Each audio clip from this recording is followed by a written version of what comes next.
Erling, der Haiwan, hat mich gepackt, ob ich so ein kleines Kaninchen wäre.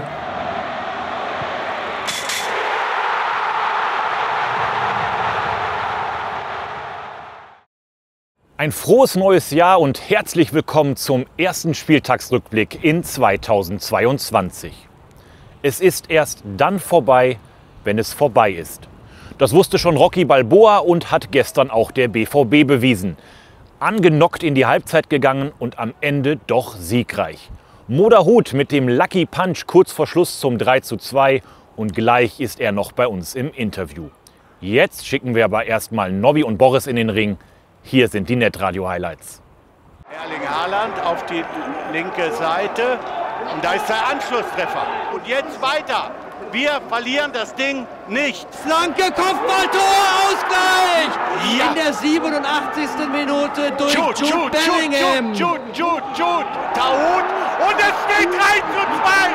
Es steht 3:2. Moderhut in der 89. Minute. Wir führen! Der BVB wandelt zum 09. Mal einen 2-Tore-Rückstand noch in einen Bundesligasieg um. Zuletzt vor 2 Jahren in Augsburg, ebenfalls zum Rückrundenauftakt, als ein gewisser Erling Haaland die Bundesliga-Bühne betrat und Schwarz-Gelb nach 0:2 und 1:3 noch 5:3 gewann.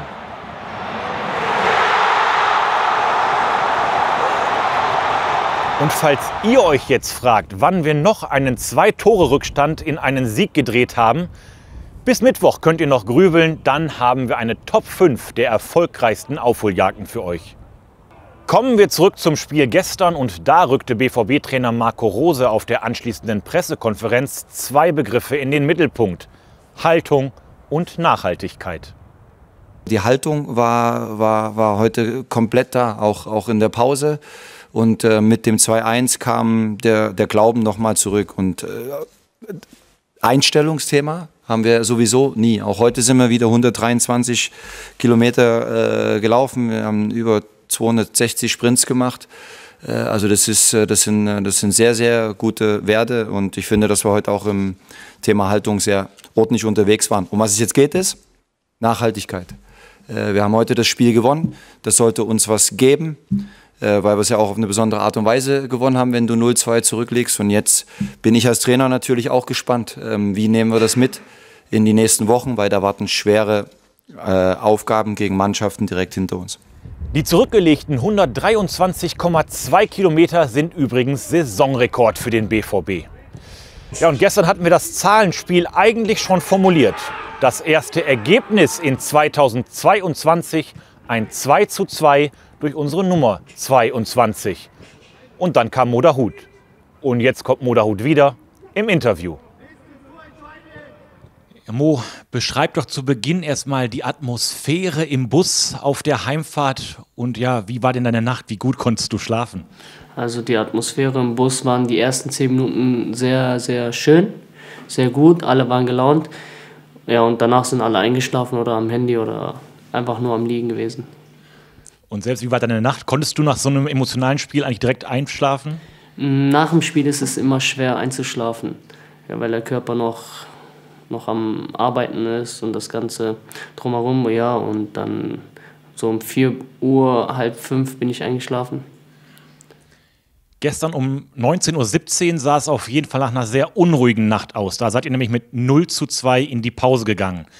Was war da gestern in der ersten Halbzeit bei euch los? Ich fand die ersten 10, 14, 15 Minuten sehr anständig und gut und engagiert, das Ganze. Ja, und danach kriegst du so ein blödes Tor, was nicht sein musste. Und dann versuchst du wieder zu kommen und mehr Risiko reinzubringen und das Ganze zu öffnen. Ja, und die haben das dann ganz gut ausgenutzt und dann hatten die auch ein bisschen Glück dabei, wie die das zweite Tor machen. Da versucht Marco zu klären und dann kommt er irgendwie zurück zu dem Gegner und der aus der Drehung schießt. Ja, ist halt 2 unnötige Tore, ja, aber auf dem Level kriegst du halt diese Tore dann rein, wenn du nicht da bist. Ihr habt es auf jeden Fall noch gedreht bekommen in der zweiten Halbzeit. Was war für dich gestern im Spiel vielleicht dieser Schlüsselmoment, diese Szene, wo du dann auch geglaubt hast, hey, das drehen wir hier heute wirklich noch? In der ersten Halbzeit hatten wir auch noch am Ende 2 Chancen, 2 hundertprozentige. Und wir hatten die ganze Zeit das Gefühl, dass wir das Spiel noch drehen können. Und in der zweiten Halbzeit hast du auch gemerkt, dass die Frankfurter müde wurden, dass wir die gut laufen lassen haben.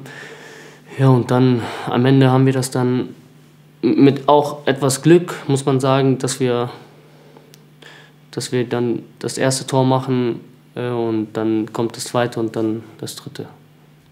Das dritte, da kannst du uns nochmal mitnehmen, die 89. Minute. Wie hast du dein Siegtor erlebt? Ja, ich habe den Ball mitgenommen, Oerling stand im Weg, habe etwas gezögert, dann ist er auf die Seite gegangen und dann habe ich es gesehen, dass ich die Ecke schlänzen kann und dann hat man ja gesehen, dass ich nicht ganz so gejubelt habe, weil das ganze Spiel noch so musste nicht sein, so in der Art. So, also, du warst so etwas noch sauer mit dir selbst und dann auch mit der Mannschaft und dann, wie die Jungs dann so gefeiert haben, das fand ich dann auch schön, ja. Ja, da würde ich nochmal genauer drauf zu sprechen kommen, auf diese Szene nach deinem Tor.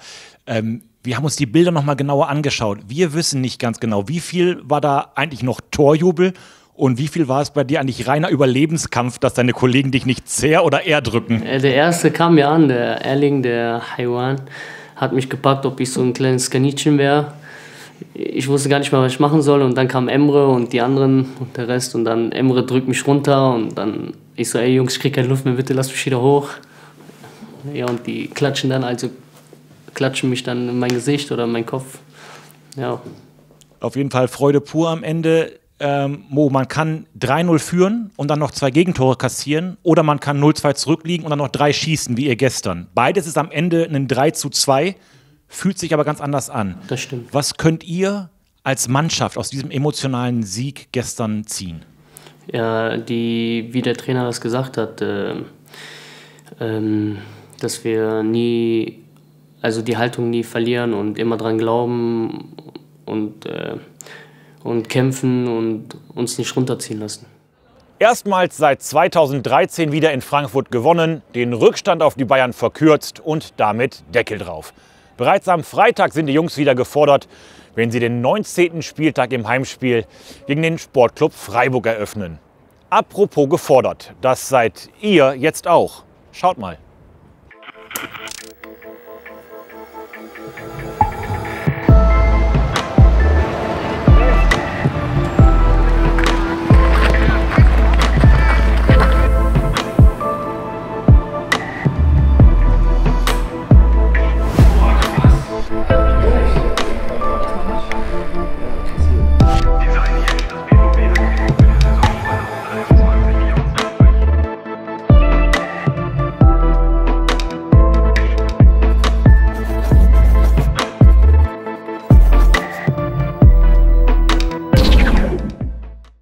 Bis zum 6. Februar könnt ihr eure Entwürfe noch einreichen und mitmachen kann wirklich jeder.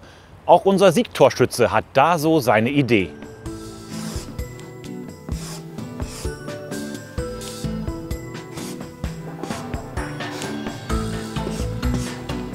Ich bin kein Künstler, ne?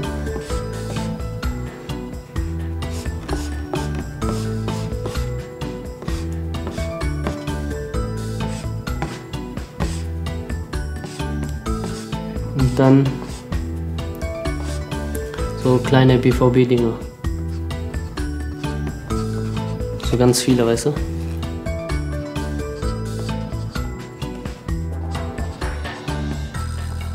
Jetzt seid ihr dran, design das Ding. Wir freuen uns auf eure Vorschläge und mit diesen schwarz-gelben Hausaufgaben wollen wir uns für heute verabschieden, wünschen noch einen schönen Siegersonntag und bleibt gesund. Her BVB.